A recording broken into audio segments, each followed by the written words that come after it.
How to factory reset a Samsung Android phone. This tutorial shows you how to completely wipe your device and restore it back to its original state. First, open the Settings app on your Android device. From there, scroll down and tap General Management. After that, tap Reset. At this point, tap Factory Data Reset from the list. From here, scroll down to see a summary of everything that will be wiped. This includes all your apps, photos, accounts, and personal data stored on the device. Following this, if you have a micro SD card inserted and want to erase that as well, make sure the option to erase the SD card is checked before proceeding.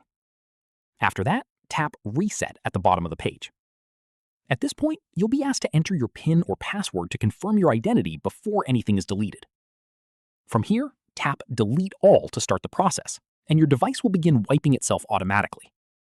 Following this, your phone will restart a couple of times during the reset, and may take a few minutes to complete, depending on how much data is on it. Finally, once it's done, your phone will boot up as if it's brand new, taking you through the initial setup process from scratch.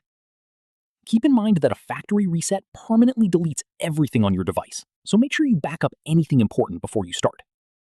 That's how you factory reset a Samsung Android phone. If this helped, give it a like, subscribe for more tutorials, and ring the bell so you catch the next one. See you then.